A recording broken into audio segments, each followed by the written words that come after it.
我觉得我们可以开始讨论你的学术的作品。因为我为了今天的访谈的活动，上个礼拜就开始阅读了你的文章。然后其实我真的觉得你是一个很特别的思想家，因为你的学术是会跨越了各种各样的领域，就是可能大部分的人听到你是在哲学系教书，我们可能会觉得那你发表的文章是跟可能比较哲学有关，可能中西哲学等等。但是其实除了比较哲学的问题之外呢，你有讨论过像跟发展这个 developmentalism 发展主义啦，或者这个全球化有关的问题啦，而且你是从哲学的角度，你也是从法律这个国际法律的角度，所以那除了这个全球化的问题之外，你也有讨论过了环境哲学这个 environmental philosophy，特别是关于中国大陆的那个生态文明的概念，所以你也是有非常认真的思考，就是气候变化这个 climate change 对思想所带来的压力，所带来的挑战，所以你还有一些文章是跟电影有关，电影与哲学或是这个美学。aesthetics 与哲学有关，所以你的研究的范围是非常非常的广泛，非常广泛。我觉得比我的很广泛的多啦。我就是简单的中国思想，中国现代思想，中国现代文学就太不够广泛。那所以我觉得我们可以好好的聊一下我觉得一些非常重要的作品啊。那第一部作品，我觉得我们可以一起谈，是你2016年发表的用英文发表的一篇文章，叫做 Understanding Non-Trade Concerns Through Comparative Chinese and European Philosophy of Laws， 就是在这篇文章当中，何老师有把中国跟西方的对法律的不同的概念或者不同的哲学，从这样的一个比较的角度去思考这个全球化的过程，还有在全球化的这个贸易协议，因为我们全球化当然是需要国家跟国家之间写的各种各样的这个贸易的协议啦。那在签这些协议的过程当中，有一些国家他们会提出了非经济的一些问题，就是 non-trade concerns， 就是不是完全跟经济或者贸易有关，可能是跟文化有关，可能是跟法律有关。所以这些 non-trade 就是不是直接跟贸易或者直接跟这个经济有关的一些担忧或者一些问题，是在那个谈判的过程当中会被提出来。那在这篇文章当中，何老师做一个非常有意思的，我觉得的一个比较，就是他把这个西方哲学还有西方法律历史脉络当中的两个非常重要的派别，一个是 positivist law， 另外一个是 natural law， 中文应该是 natural law， 应该是自然法。这个positivist law 应该是实证主义的一种实证主义的对法律的了解。那他把这个 natural 跟 positive law 这个在西方的历史的脉络当中是一个非常有名的对话或者一个辩论，就是到底我们要怎么定义 the law 法律，我们要从自然的角度，或许从一个实证的角度。那他把这个对话西方文明当中的这个非常长期的有趣的一个辩论，跟中华世界里面的法家跟儒家的辩论，两种辩论他做一个比较，然后他说其实有一些共鸣之处，有一些相通的地方，然后这个可以让我们就是进一步思考这个当代的这个中华特别是中国是怎么了解法律这个问题的，而且在中国跟西方的国家在做这些贸易的谈判的时候，他们对法律有可能不同的概念。那因为这些问题都比较复杂了，所以我觉得我们稍微就用一点英文来讨论，因为这个可能我们就会可以更具体的讨论一些概念。So the basic idea of this article, which I found really, really fascinating, was that in the Western legal tradition, we have natural and positivist debate, right, about what the law is. And one of the cardinal ideas of natural law, right, is that, as you put it, the Augustinian notion that an unjust law is not a law. My Latin is probably terrible, but lex injusta non e lex, right? So the idea is, yes, the state has laws, but if the laws are immoral, then they shouldn't be followed, right? But this is quite different than the positivist notion of law, which is an objective standard.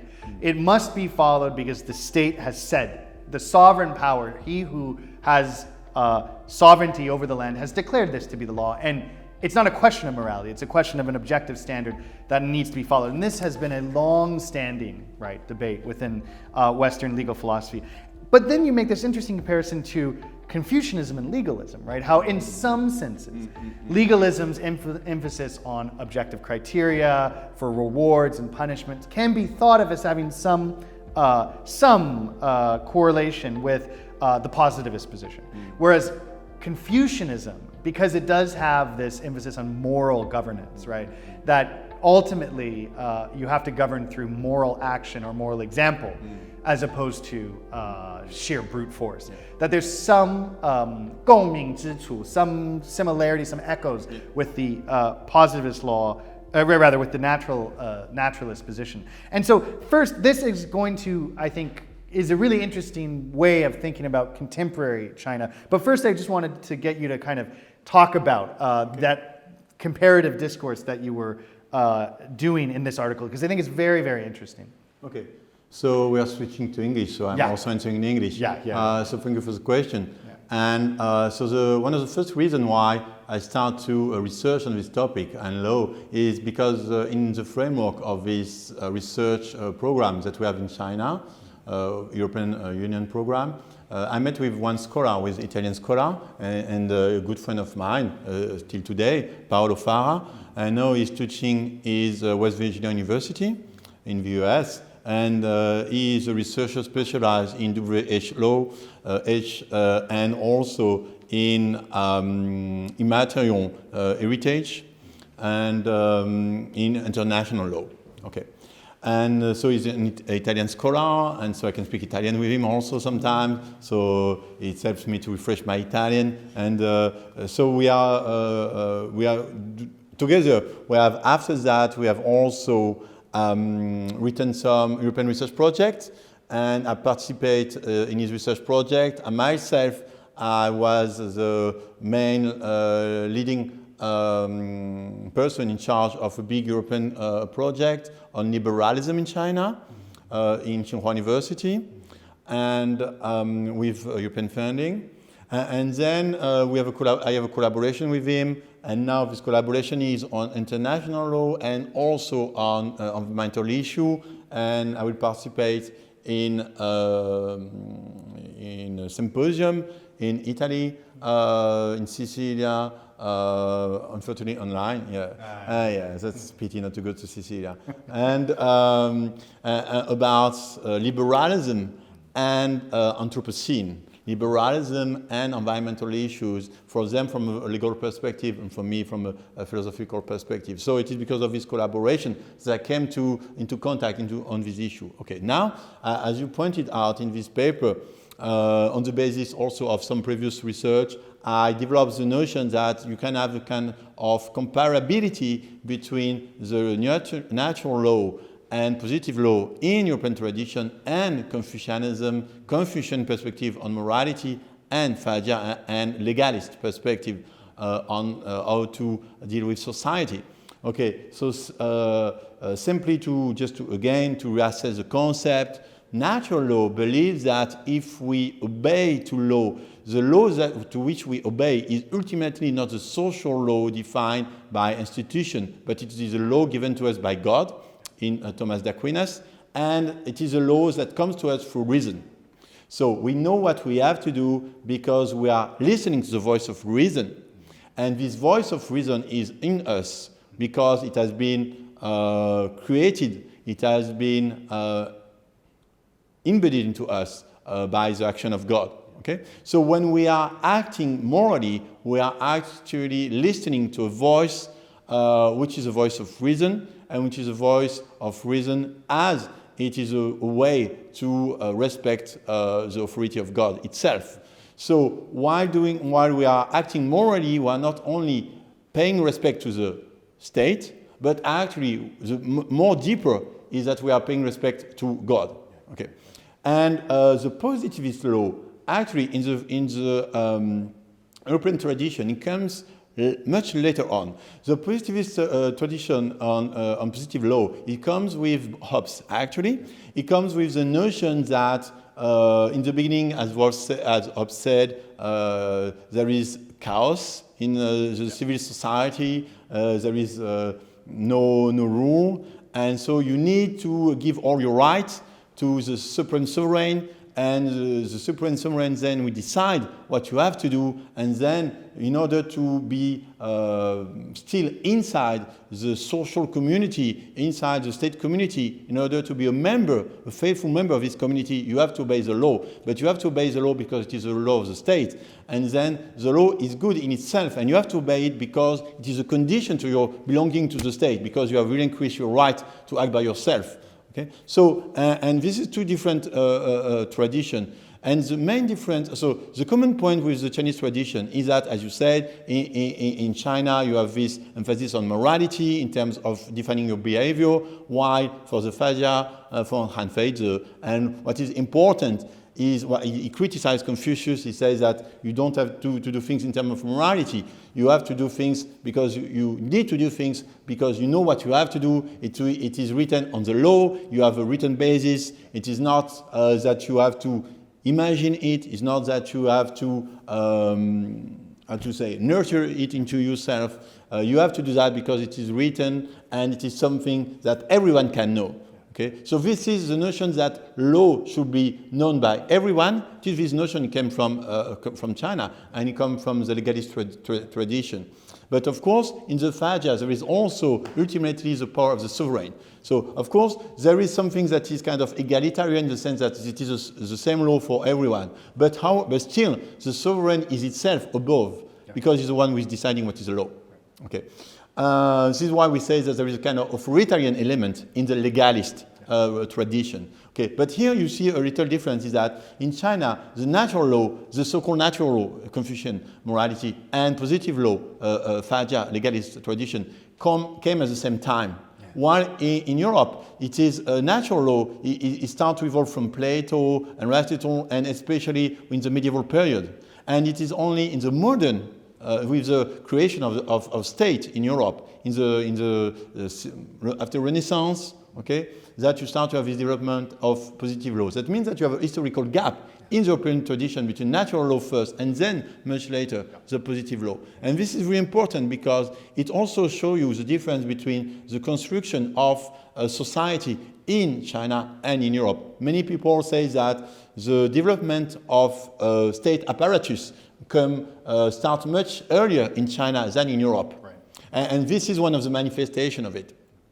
Okay, so, but actually in the paper, for me, the main aspect of the paper, except this point, is that I try to develop a third notion of law, which is a notion coming from constitutionalists. Mm-hmm. And so in the 18th century, American constitutionalists and Hamilton, and they develop a new kind of theory of law, which is rule of law.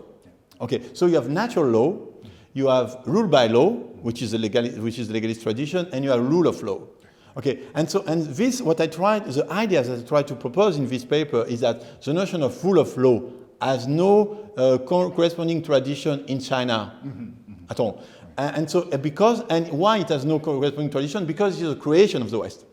Okay, and it is a creation of the West what is the notion of rule of law? It is that the law is here to protect the citizen against the state.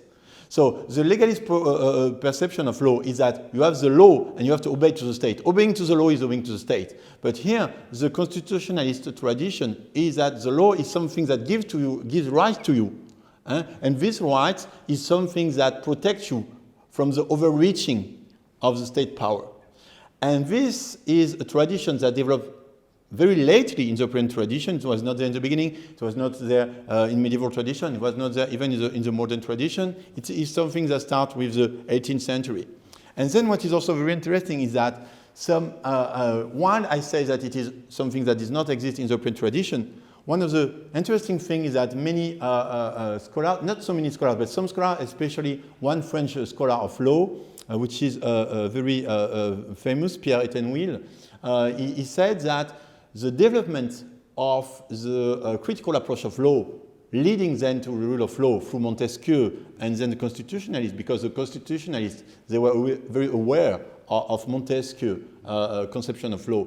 This is actually a consequence of the reading of legalist, Chinese legalist tradition in Europe. So this is a very interesting thing, is that the reading of the legalist tradition in Europe create something which is actually anti-legalist. Very interesting. And this is always this kind of dialectic that you have in cultural transfer. Yes, absolutely. In culture, so they receive this text, they start to reflect over this text, and because, as I say, this notion of positive law is something new in Europe, and it goes with the development of the modern state. Okay? And the modern state is much later than we can say that in China. Okay, I mean the state as a political apparatus.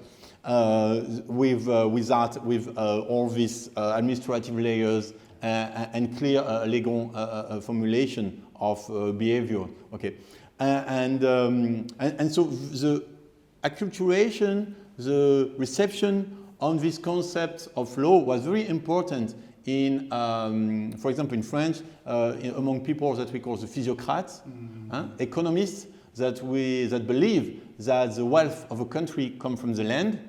And they and they were very, very, very interested and positive about Chinese culture.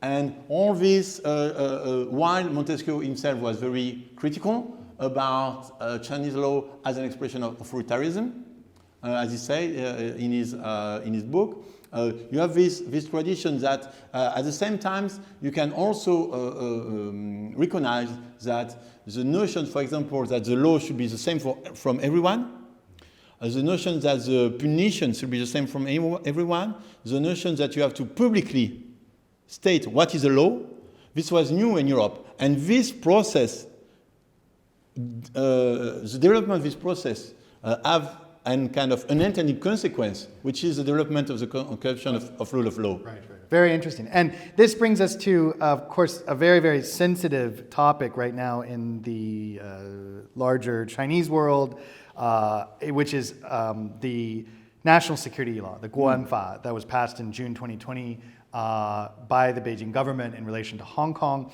And it's very interesting because, of course, for many Western observers, the national security law seems to be absolutely an example of lex injusta non lex, right? Yeah. An immoral law is not a law, right? In so much as this law is specifically designed to outlaw all of the norms of democratic life and democratic dissent.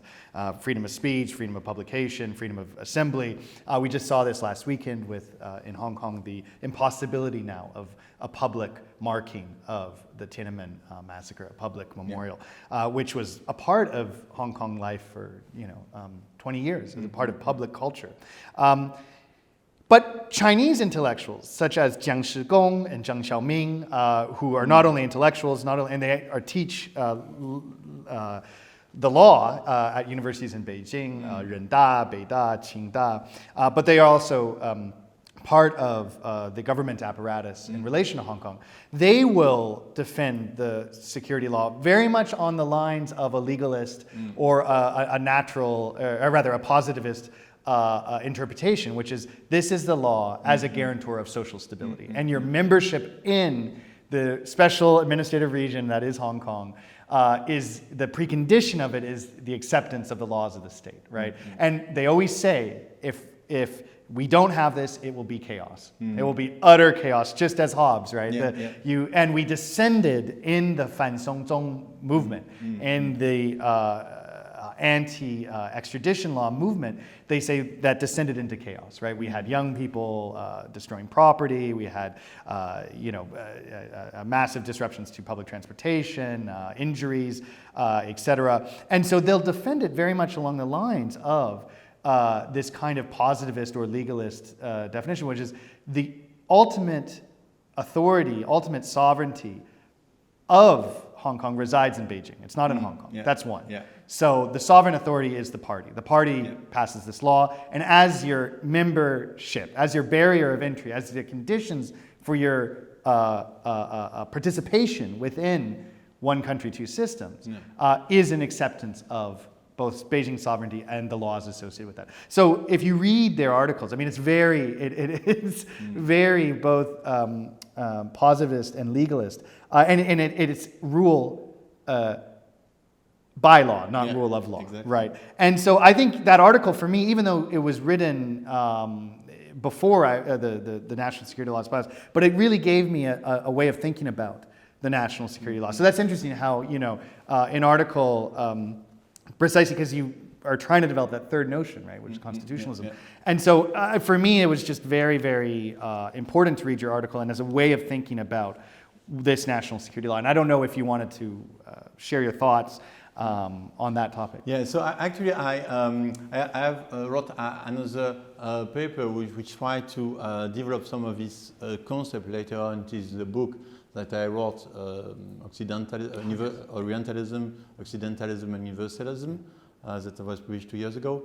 And in this book, so in French, and in this book I developed what we just said about the comparability between natural and positive law and Confucian and legalist perspective, and the emergence of a new kind of legal thinking with constitutionalism and rule of law. And then I look at the very recent Chinese text, for example, the discourse of Xi Jinping, and when he speaks about law.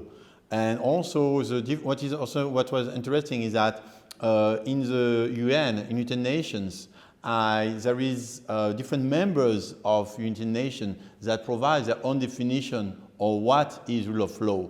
And what you will see is that the official definition of the UN and the definition of the Chinese representative is completely different. And in these two, the same concept, but they have, for example, of course, in the Chinese definition, there is not so much the notion of representativity and democracy. And then, going back to the Xi Jinping discourses, when Xi Jinping speaks about law, the 3 times he's trying to define this rule of law. Actually, he's speaking about rule by law. And what is interesting is that the 3 times he starts the discourses with references to legalist scholars from the past. Yeah. So here, in the communist apparatus, theoretical apparatus at the highest level, the influence of the legalist tradition is always there to channel the interpretation of law. And then what is happening in Hong Kong, a tragedy of our times, is of course directly a consequence of that. And also, perhaps we will have time to speak about that later on, the fact that while it is said that it is one country and two systems, but actually these two systems is more like one country, 1.9, 1.6, 1.2, and then at the end, one country, one system.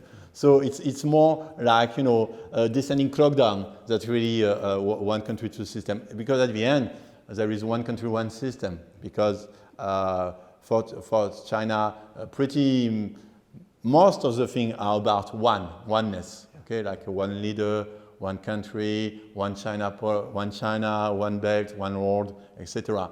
So the conception of the two is something that is still almost heterodox in Chinese thinking. So this is why also some people in Taiwan are worried about the fact that one country, two system, the two of the two system is just, I would say, a way to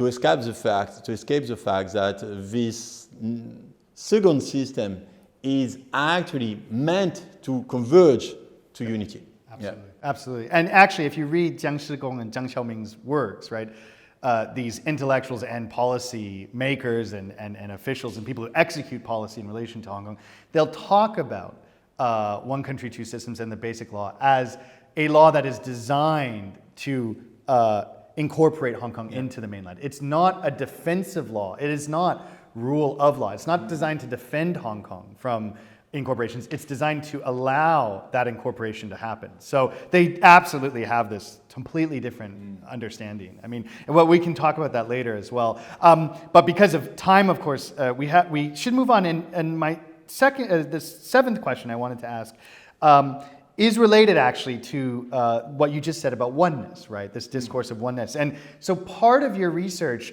you have published really, really important critiques of another notion that has emerged out of mainland China, beginning in the Hu Jintao era, but especially powerfully in the Xi Jinping era, which is the notion of ecological civilization.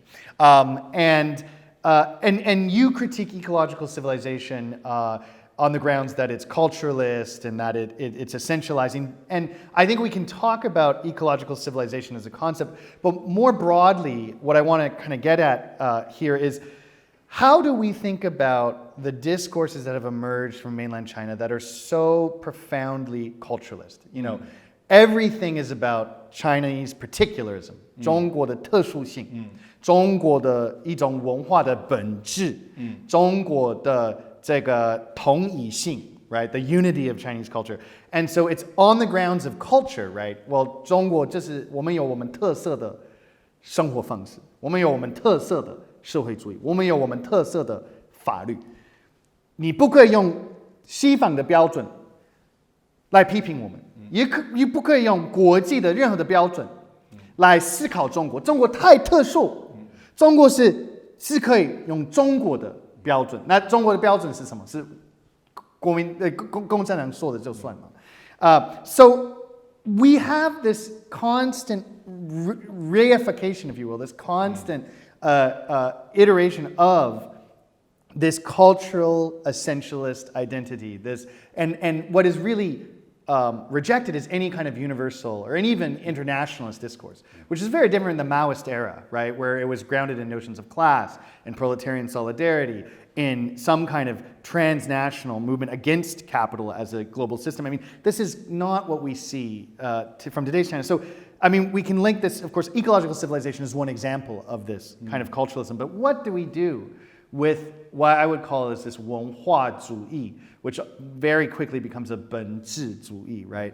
And it rejects all international or universal standards by which to even engage with China. It asserts that you're only on the ground of, you know, the endogenous, the local, the Chinese, that we can think China. And how do we respond to that? How do we think about that?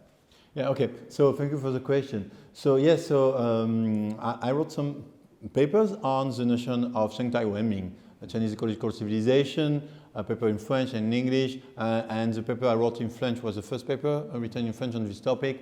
I wrote this paper with Gwenel Gaffrick, a friend of mine, with a Chinese translator, and working on eco-criticism. And then I published this paper in the journal Sustainability, the papers that you mentioned, and it has yes, some reference in terms of Google Scholar, and so it is kind of coded when we speak about ecological Chinese civilization. So here the notion of Chinese ecological civilization is start with Pan Yue during the Hu Jintao era, as you said. And in the beginning, the notion of ecological civilization, actually there are two faces of that. One phase is positive, in the sense that the concept of ecological civilization show a new awareness of ecological issues in China, because before they were denied. Okay? Before, for example, in China, it was illegal to define the amount of pollution in the air of different cities. So it was published by American embassy, but it was not accepted. And then you have a revolution, and now it is something that it is, I would say, openly divulgated by the state itself, the amount of for example, of PM 2.5 in the atmosphere in Shanghai, in Beijing. And so this notion of ecological civilization show, and in the Panmure paper advocating this notion for the first time, you have first also the first recognition that Chinese development, the development in China, the economic development in China has created a massive, huge ecological crisis, environmental crisis in China, and there was no more denying of it, and especially because of coal. Because China is the main producer and consumer of coal. But when I say the main, I mean you have to understand that the consumption of coal, okay, is divided in two parts.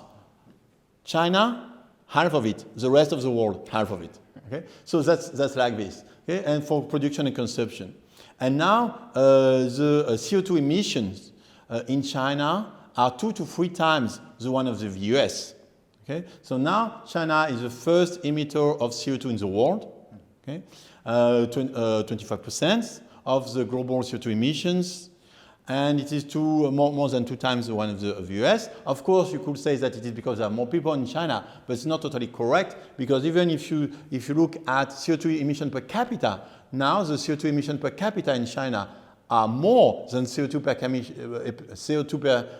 emission per capita in Europe. So it's not simply a matter of quantity in the fact that there is a lot of population in China if this amount of CO2 emission is so large, because even CO2 emission per capita is in China 2 times more than in France, okay, for example. So it's not simply a problem of development, it's also a problem of the way you develop. It's also the problem of energy efficiency. It's also a lot of problems. So the concept of ecological civilization was positive in the sense that it was the first recognition by the Chinese state itself of the problem of pollution. However, the difficulty and the problematic aspect of it is that it has, as I said in the paper, a culturalist aspect of that. That means that when Panmure discussed about ecological civilization, what he said is that we have a problem in our development of economy in China, but it is because the model of this development is Western. Right. That means that if Chinese industry are polluting, it is not because of China. It is because industrialism starting in Europe. So it is just that the good aspect of that are Chinese, the bad aspect of that are Western. Okay? So the good aspect of development is thanks to China. The bad aspect of development, pollution, it is because of the West. Okay? So, and he says that we have to have another model of development, and this other model of development will be Chinese ecological civilization. But of course, it is difficult to see how you can build a car based on Confucian principle. Okay? So, and there is nothing like that. So you can say that, but the Chinese ecological civilization is more or less something that it is culturalist, but this culturalist aspect of it does not make so much sense in, I would say, thermodynamic terms, in terms of energy use, in terms of consumption of energy, because you still have to have coal. And so the point is, when you say that the pollution of China came from the Western model of development, the fact is that what is completely culturalist in this way of defining, framing the problem, is that pollution is not Western. Pollution is a physical thing, okay? And you cannot culturalize pollution. That does not make sense. Why you want to culturalize pollution, it is to avoid the burden of resolving the issue and to say this problem is historical problem. It comes from the Western accumulation of CO2 in the past, which is also true. It is true that historically speaking, the amount of CO2 pollution in the atmosphere, 60% of it comes from developed countries.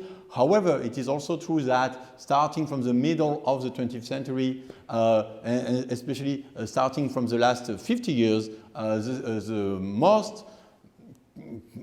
nations that contributed the most to atmospheric pollution are East Asian nations, and China and India in the first place.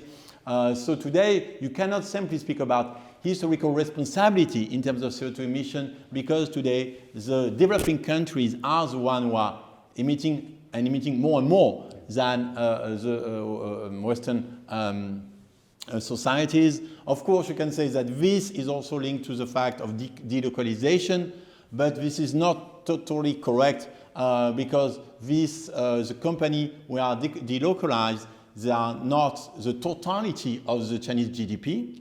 They are a small fraction of it, and so you cannot, I will say, ascribe Chinese pollution because of foreign company in China producing goods, because it's a small amount of it. So you have all this culturalist discourse saying that we have to find another way to develop, and we have to a Chinese way to develop, but this is mainly, I will say, discourse and without real substance. So in order to substantiate this claim, they will go back to Chinese tradition, and they will go back to Zhuangzi, they will go back to Laozi. And of course it is true that you can see in Zhuangzi, you can see in Laozi, a kind of recognition of the importance of defining human attitude, human identity, human destiny in terms of our relation to the greater environment,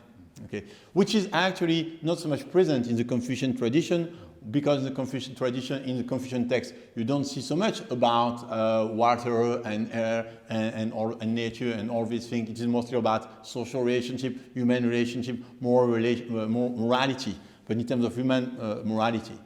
And so all this development that we have today in terms of environmental law and in terms also of environmental morality, environmental ethics, it is something new, okay?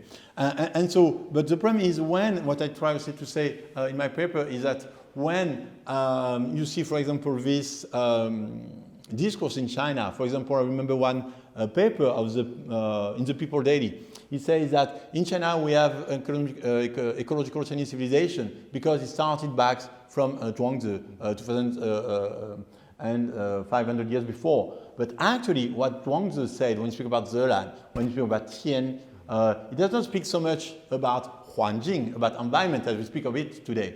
The notion of Zeland is more cosmological than terrestrial.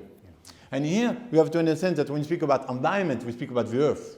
We don't speak so much about our connection to the cosmos, to the universe, or to the process of development of life itself. We speak something which is very specific, which is the relation of human activity to the fact that the environment cannot absorb so much of human pollution and cannot provide enough resources for all human activities. So it is actually kind of misleading to think that we can have environmental concern without the beginning of environmental problems. So this is why we can say that the first one actually to have environmental consciousness is Rousseau, when he wrote his book on the beginning of inequality. So it is interesting because the first understanding of environmental issues, of environmental problems, start with a discussion on social inequalities. Mm-hmm. So for you on your Marxist perspective, it is interesting. Because in this discourse on discours sur l'origine des inégalités, actually what he says is that, and it's a very interesting discourse, because what he says is that with the development of civilization, humans start to domesticate nature. But by domesticating nature, human also start to domesticate himself, and so to alienate himself from its nature. And this is also something that will be developed by Marx after in the 1448 manuscript, when he says that man is a part of nature, okay? And that capitalism, by alienating man from his own essence, is thus alienating man from nature. Yeah. So of course, but what is precisely interesting is that in the Chinese ecological civilization, there is no reference to this kind of Marxist background. There is only reference to this kind of very Zhuangzi background, which is, of course, very beautiful and very interesting, but cannot have so much relation to concrete, actual issues of environment. So I said Rousseau, and then you have Thoreau in the United States, and then you have the Romantic writers, the Romantic poets in the UK, Coleridge, Wordsworth. So the whole development of Romanticism in the English world is actually linked to a consciousness of environmental issues. Why? Because industrial revolution starts in the UK. So I think that to try to speak about environmental thinking without the beginning of environmental problem will be kind of, I will say, yes, perhaps it's a little more poetical than really accurate. Right. Absolutely. And this actually, I think, can bring us to the final big question I want to focus on today, which is because the critique of, for example, the Shengtai Wenming discourse, I think is part of a larger critique that you're thinking of and that we've discussed about, how do we approach and respond to this kind of overwhelming culturalism that is coming from mainland China. For example, in 2014, Xi Jinping celebrated the birthday of Confucius, the 25th hundred, or one of the birthdays of Confucius. I think it was the 25th 163rd or something. And that would be unimaginable from a Maoist perspective. Oh, sure. I mean, the idea that Mao Zedong would celebrate Confucius' birthday. So it really shows you how the 180-degree kind of ideological change that has gone on in China. And during the speech he made in 2014 during that celebration, I mean, he grounded Chinese identity in the 5,000 years of Chinese history. And there's this constant assertion of this civilizational particularity, this civilizational and continuity, right? And nothing about class struggle or, of course, for example, in the ecological civilization example, it's not the Western model of development that they embraced. It's capitalism, right? But to use the term capitalism or even socialist industrialism, those are different languages. Those are different concepts, and they bring you out of culture, right, into political economy, right? If they said, well, this is a problem of capitalism, right? So Zhuangzi is not going to help us, right? This is rooted in a specific mode of producing and a mode of circulation, production, and exchange. And anyway, so in China, we have now Xi Jinping celebrating Confucius' birthday.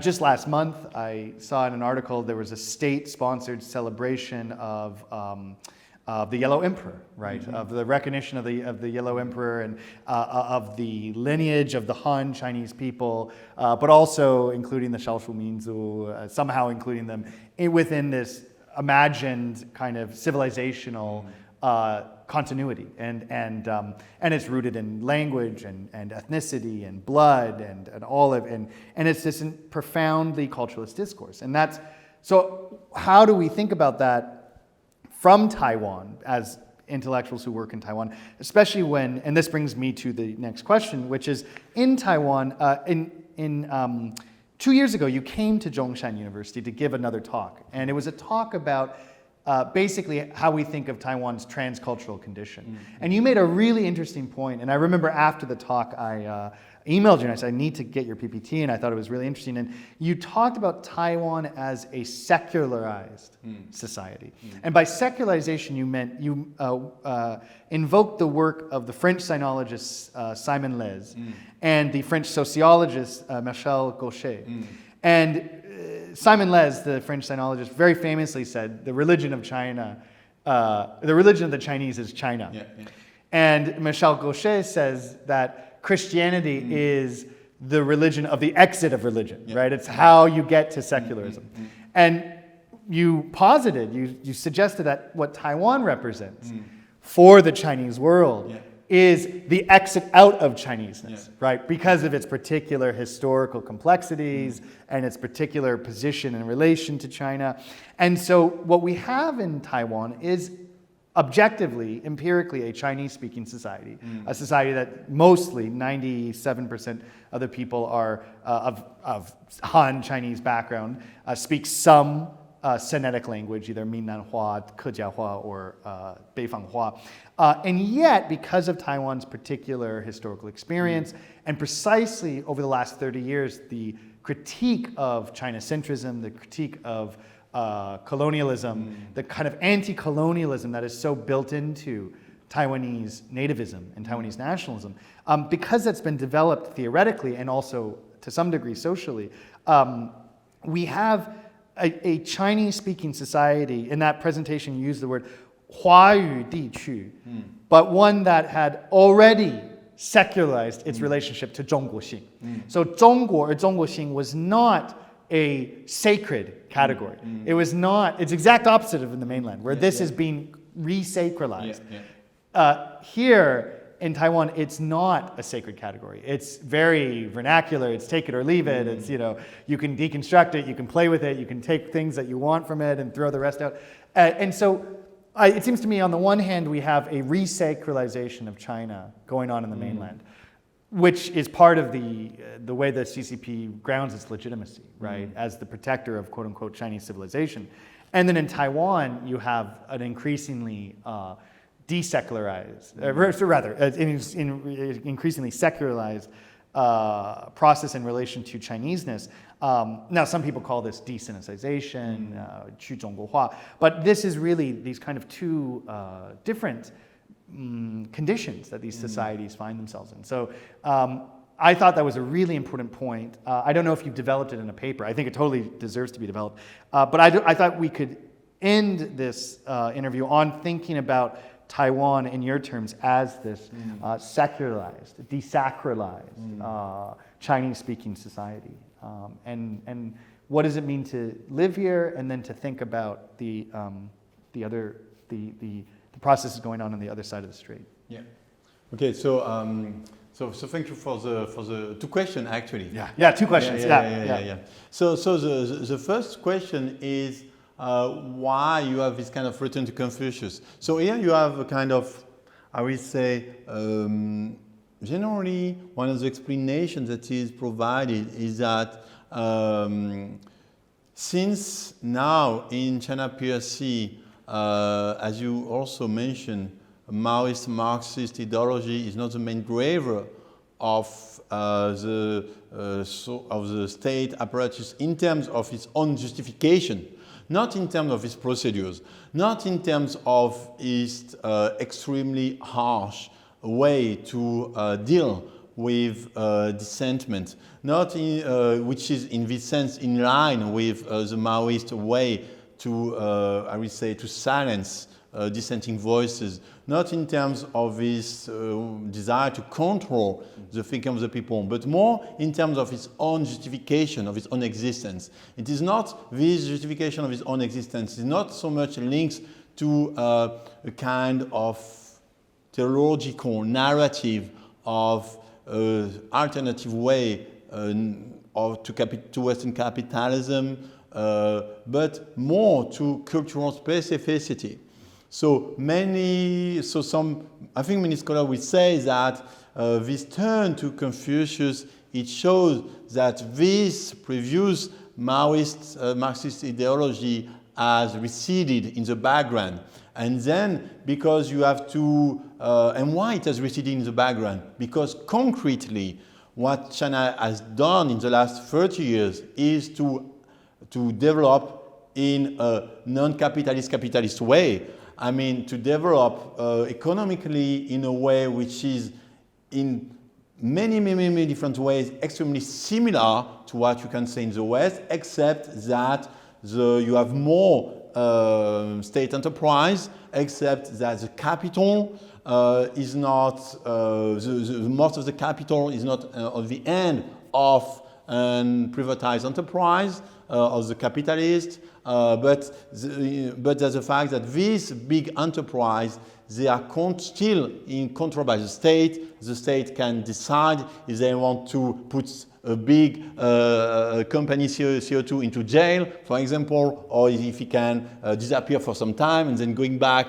Okay, and then the state has more agency on the CO2. It has more agency, but still the economic process of development is still following this developmental model of creating wealth, of producing goods, of selling goods in the market with a specialization of this exportation model, which is now they try to replace by a consumption model, but is not, they are not still achieving that. So you have exportation and infrastructure was the two main drivers of Chinese growth, and consumption being the third one, but is not starting to replace exportation model, which means they are still dependent on the relation to the West. So for all this reason, you have a new economic model, which is completely not fitting with the Marxist critique of capitalism. Because also we have to remind that for Marx's notion of critique of communism is not that it is the state who owns the property, it is the workers who own the property, which is very different, okay? So it's not that the state, it is that the capital generated by the enterprise should be divided among the workers, and the worker will decide, and then we have a society where everyone ultimately can choose what they want to do and not. So in this process, you can say that culturalism has developed, has emerged in China as, in order to fill a void, because Maoist discourse was no more in line with actual process of development, and with also the fact of the rising inequalities in China. Because now you have more billionaires in Beijing than in New York. Now China is the third country in terms of numbers of billionaires in the world. And so you have a huge economic and inequality gap between very poor and very rich. In China, almost like Brazil, which is the worst in the world, a little lower, but much more than, for example, in Europe. Okay, so you cannot say you are a socialist country when you have such a big economic gap between rich and poor, but you can say that you are Chinese. Okay, because to say that you are Chinese, it doesn't. I will say it has no direct correlation to address some of the main economic issues in China, like access to property, access to welfare, which is access to retirement, which are still very, very big problem in China and not resolved. But you say that you are Chinese, you create a discourse, ideological discourse, around which you can create unity, and this is very good because you have a direct enemy, which is the other. Okay, so the culturalist discourse also came at a time when China, one, it is internationalizing itself in economic terms, is nationalizing itself in terms of discourse. So here you have always this process, as Bruno Latour said, you have always this thing that when you have a process of hybridization, when you have a practical process of hybridization, when you have a practical process of mixing up, theoretically you will deny this mixing up by recreating a sense of unity, a sense of purity. So the more China internationalizes economically, the more China nationalized culturally. And so the notion of cultural essentialism is there to prevent Chinese thinking to internationalize itself and to reassess control of the government on its domestic population, of course. And so this is the second point. About the first point. About the second point about Taiwan. Okay, so you mentioned that I haven't yet written a paper on that. You may have. I just haven't read it. Yeah. Thank you for the suggestion. And so this is the point. Just to start by this quotation, as you said. So you have two quotations. So China is a religion of the Chinese. China is a religion of the Chinese. Okay, and this is important because it demonstrates to us that the relation of the state itself to its culture is more a religious relation, than a cultural relation itself. That means that here you have something which is important and which is perhaps in this sense relate the current government apparatus, the current political apparatus to the kind of imperial tradition in China in which the emperor is himself the son of the sky, Tianzi. Okay, so that means that, and it is the emperor itself who is in charge of the sacrifice, of the most important sacrifice to heaven.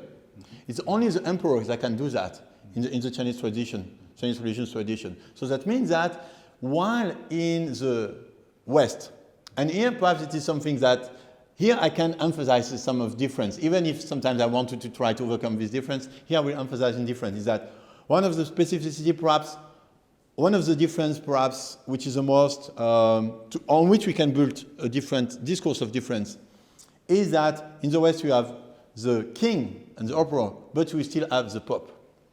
And this division of power between the spiritual power and the political power is actually one of the foundation of the fact that you can, even if it's very strange to say that, but you can say that it's one of the foundations of the fact that you can speak freely. Why? Because that means there is something above power.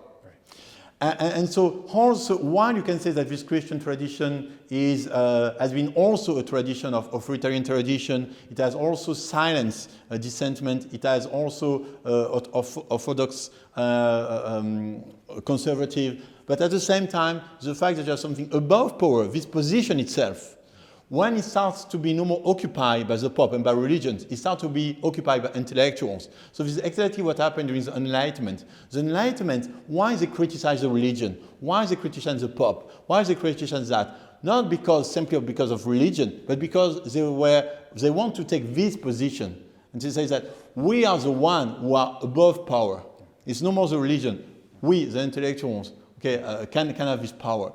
Okay. So here you have already some position somewhere, something. The part for God and the part for Caesar. Okay, right. And so while in China you have this strong correlation between this, the emperor as God, the God as emperor, and the emperor in charge of the sacrifice himself. Of course, also this opposition is not absolute, because of course in Europe also the king is also the representation of God on earth, and you have also, especially in the French tradition, the Louis XIV, Louis XVI is also himself the voice of God on earth, and the king in Europe and the emperors they receive also the sacrament of the Pope to become emperor. Mm-hmm. Okay, so there is still a connection. There is not, and also you can say that in China, even if there is these things, you have also an institution that starts with the Song dynasty and develop also with the Ming dynasty, which is the censorate.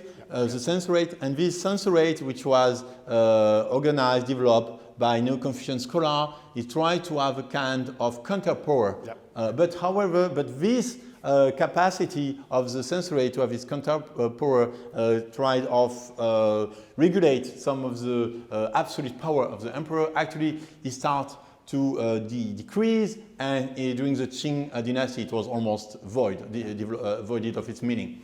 And here also you have something interesting, is that actually the fact that the notion of the censorate and the development of it in China and its disappearance during the Qing, more or less disappearance of the Qing dynasty, it is also kind of related in the West of the process of secularization. But precisely in the West we have a process of secularization. While starting from the 18th century, while in China the disappearance of the censorate was actually meaning that this space for secularization was no more there.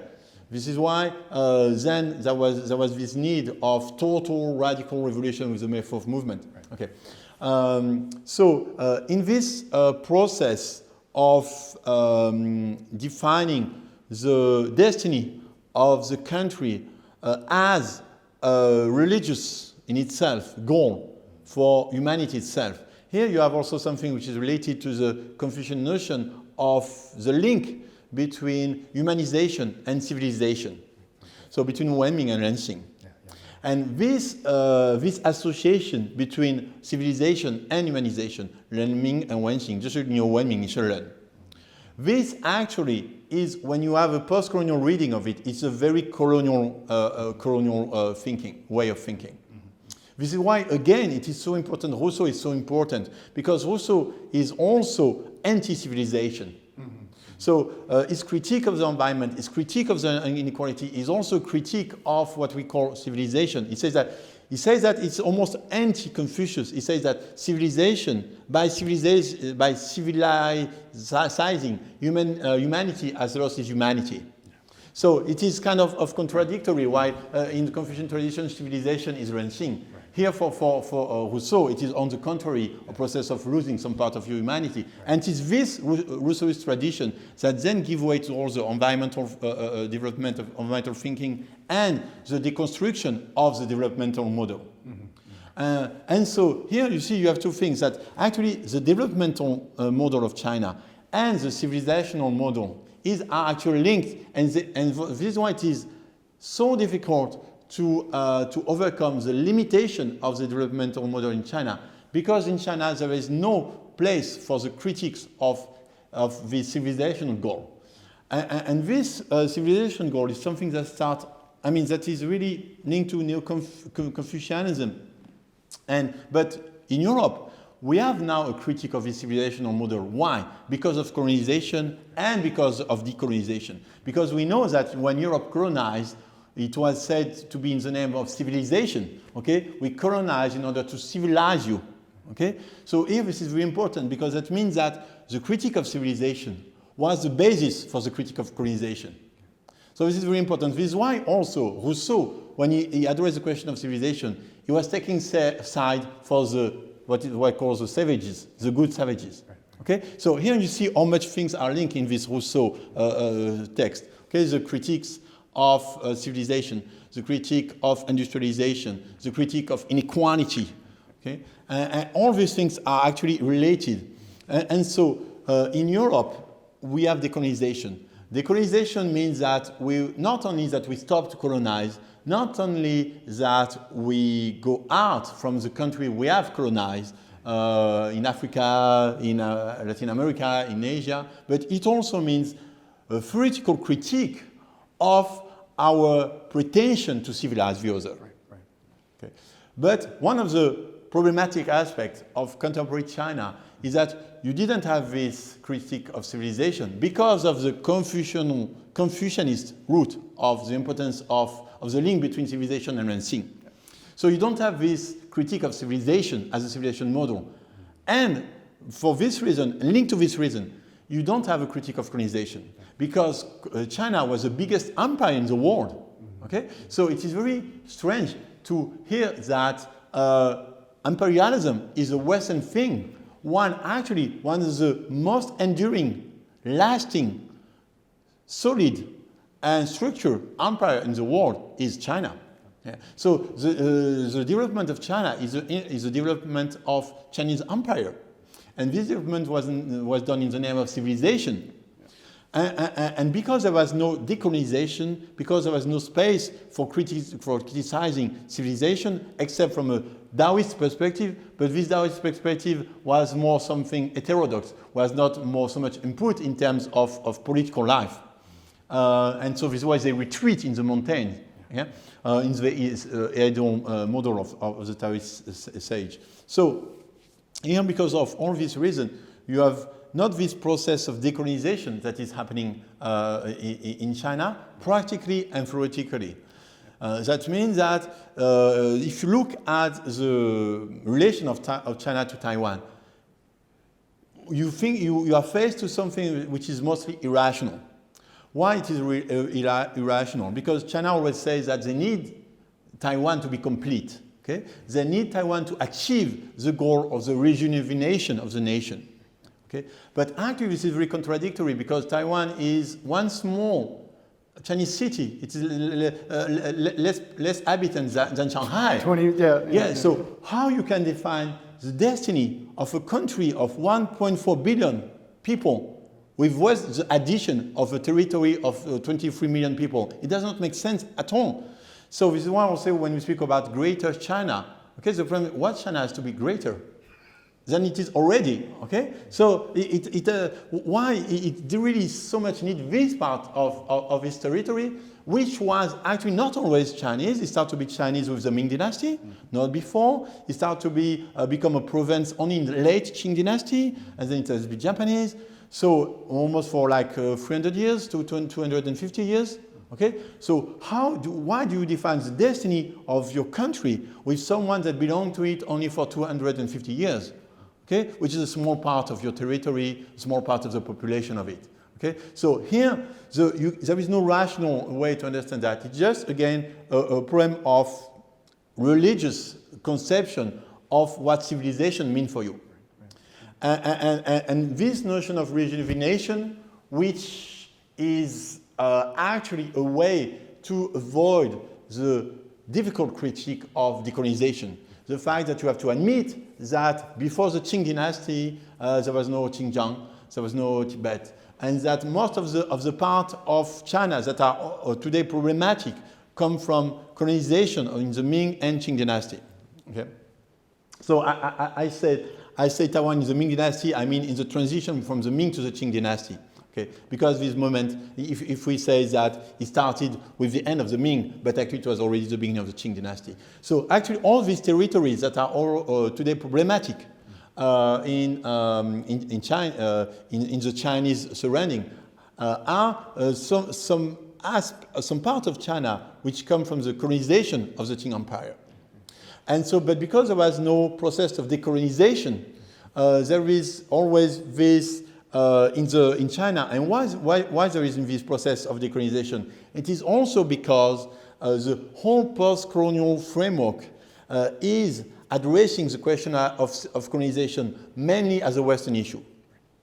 And when you address the problem of colonization mainly as a Western issue, you cannot recognize the fact that there is a non-Western issue with colonization, because there were non-Western empires everywhere in the world. There was only Roman Empire, so not only UK Empire. There was empire in Latin America, empire in Africa, empire in Asia also, in China, of course.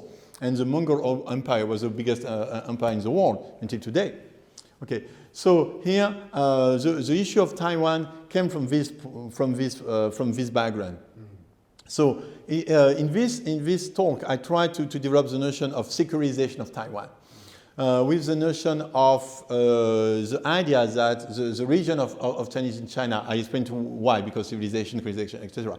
So my point was to say that Taiwan was a place where you have this process of secularization that did not happen in China. That means the secularization, that means that you start to free yourself from your religious expectation, from your religious desire of accomplishment and of fulfilling.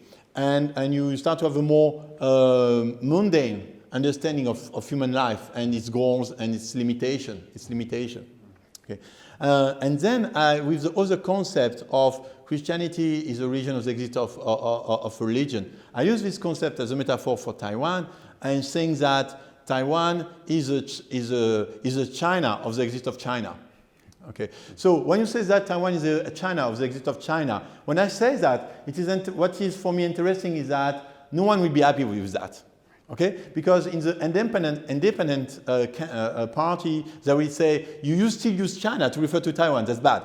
Okay, and the other side, they will say you say that we have to go out of China, but we want to go back to it. Ultimately. Right. So when I say that that Taiwan is a China of the existence of China, no one will be happy for that. Right. But I think it's a good way. It doesn't fit to any political agenda easily. Okay, but I think it's a good way to define the situation, by recognizing both the historical background. At the same time, this historical background, which is a reality, the Chinese background, which is a reality, is not something that should frame our becoming. It's not something that should define our future. So this is important, that you have to accept both the reality of the past. But this past is not something that should frame, should define, should determine your future, because we have always a freedom for becoming.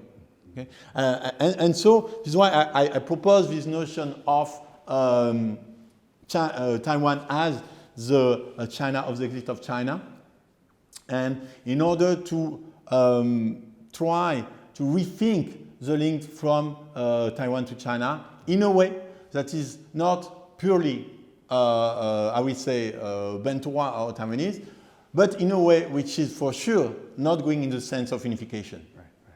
Absolutely. And I think that's a wonderful and really important place to end, which is on this concept of the freedom of becoming. the freedom of becoming, right? I think that's a really important concept for us to think about.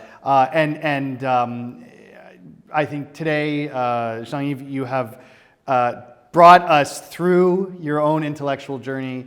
You have helped open up all kinds of really crucial issues about China, about Taiwan. Like I said, I look forward to Taiwan as the Taiwan and secularization, or as you mentioned, Taiwan as the China of the exit of China, right? And that article, that should be the title. That should be the title.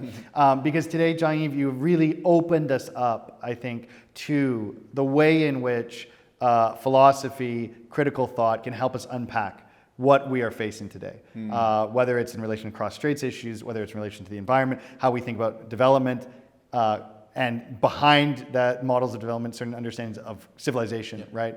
And the work that needs to be done. And it seems to me that when we think about the future of the humanities in Taiwan, it seems if Taiwan is this space in which a process of secularization, a process of anti-colonial critique has been to some degree internalized within our thought, within our teaching.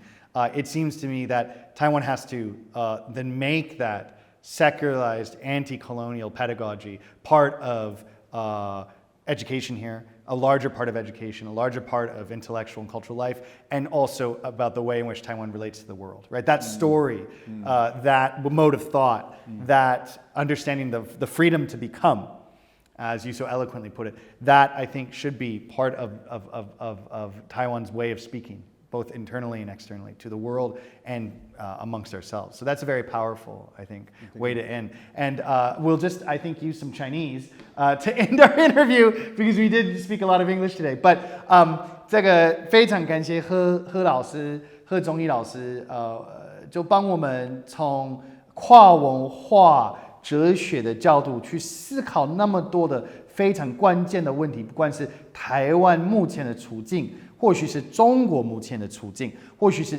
香港所面对的最近3-4年的挑战。